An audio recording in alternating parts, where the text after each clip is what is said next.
failure to do that, we would have failed Michael Manley, we would have failed PJ Patterson, we would have failed Peter Phillips, and most of all, we would have failed Mama P, who are all life in politics was surrounding helping the poor and the most vulnerable in our society.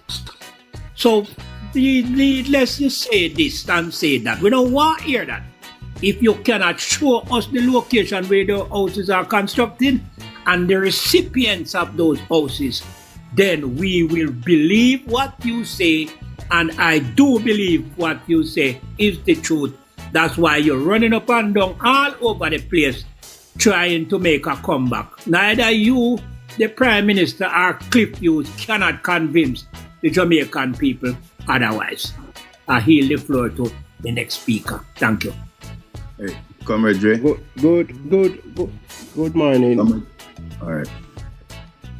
Good morning, comrades. Yeah, man. Morning. Good morning, everybody. Good morning. Morning before, hold on the lion boss. I think Sheriff will wait for a little while, so just hold on a bit. Yeah. Yeah, go ahead.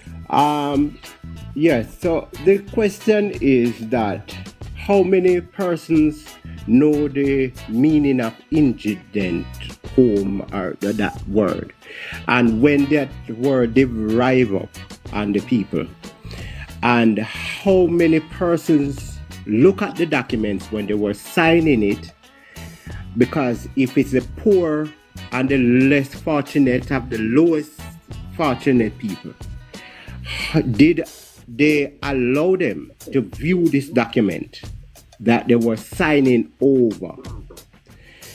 And if that's so, if there was a lawyer given to them by the state to look over this document before they know what they're signing, all that fine prints and all of those big fancy words that they're coming out with, because a lot of persons do not know this word that it does derive coming up here now, and I'm just hearing that word since recently, just as how a lot of words coming up since Corona, big words and what have you.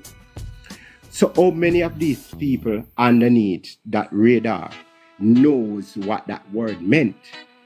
And then again, also, what the people want to know also, and Jamaica wants to know, where this money comes from. If it's come from the country first, it don't belong to the government. If it's come from the country, it do not belong to the government. For the government, then if it's from the NHT or any drawdown that they take from the coppers of taxpayers' money, it don't belong to the government, or about it's a local government thing.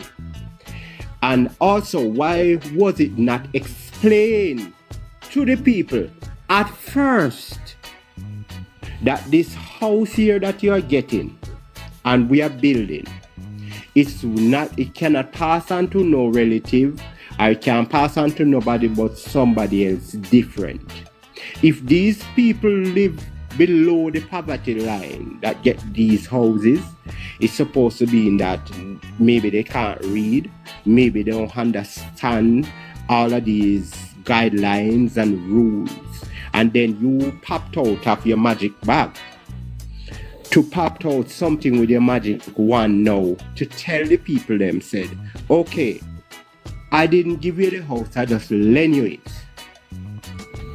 And then after you served till you died, your family members or your children that live there cannot occupy the house.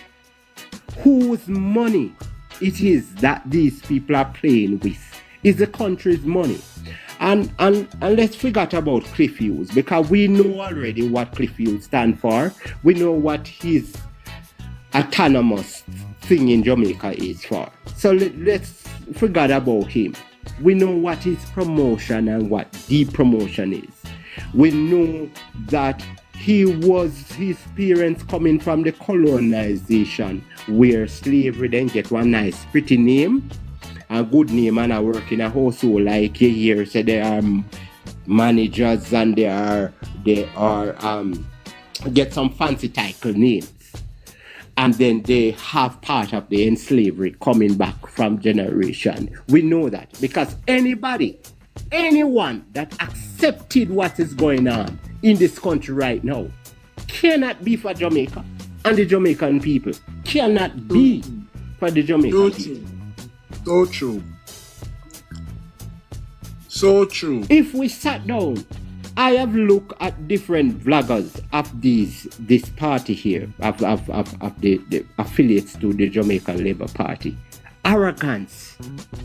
And cannot see that nothing is wrong. When our youths turn to the life of crime because of what? They watch their parents work so hard and I cannot take home even half a loaf of bread right now. A slice or half slice. We watch people coming into our country. As said, you bring in the most investors. Investing for who? Your people are not investing. You flood the market with investors, but your people are not able to invest. Look upon our farming sector when Minister Roger Clark, left the farming sector. God bless his soul. Left the farming sector, the agricultural sector, healthy, robust, and we have a dying feeling agricultural sector, and that is the foodness of Jamaica. People selling more clothes. So what are we talking about? Investors? Did the government invest in his own Jamaican money, taxpayer money, in the roads that you see building? Are these buildings this building that is investing for the people? No. It is just investing for his investors, and so he get the money, he can be able to set it here, set it there, that when he leaves, his belly is fat. And then people sat down and hear an arrogant fool.